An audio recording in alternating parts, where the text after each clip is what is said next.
À l'instar de Frédéric Michalak, Fabien Galtier ou encore Serge Blanco, Sébastien Chabal demeure l'un des visages les plus marquants de l'histoire du rugby français. Si l'on se souvient de son style brutal, sa barde légendaire ou encore de ses plaquages d'une rare violence, c'est pour une toute autre raison qu'il fait à nouveau la une des journaux aujourd'hui. En effet, l'ex-international du 15 de France aux 65 sélections est impliqué dans une sombre affaire à l'approche de la Coupe du Monde de rugby 2023, organisée en France, comme le rapportent nos confrères du Parisien qui s'appuient sur une source proche du dossier. Le sportif, qui est un des ambassadeurs de l'événement, est soupçonné de faire partie d'un trafic illégal de billets en marge de l'organisation de cette compétition.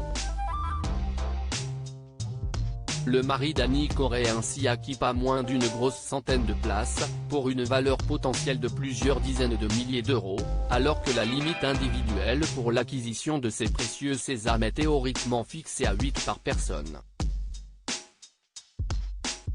Des questions se posent sur l'hypothèse d'un trafic de billets mais rien n'est établi à ce stade, explique à ce sujet la source proche de l'enquête à l'AFP.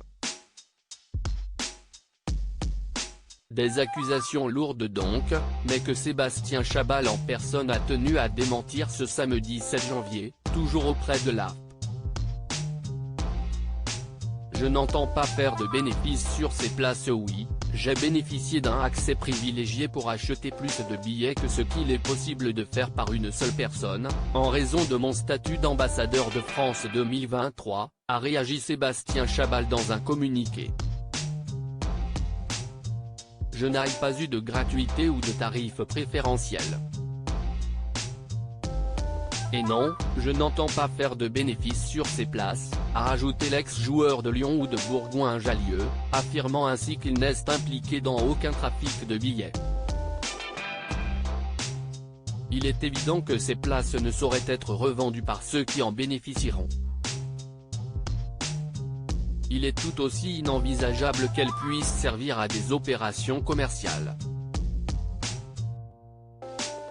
Un autre ancien rugbyman, répondant au nom de Henri Mioche, et faisant partie de l'organisation de la Coupe du Monde entre 2017 et 2020, est lui soupçonné d'avoir acheté pas moins de 600 billets, toujours d'après cette source proche de l'enquête.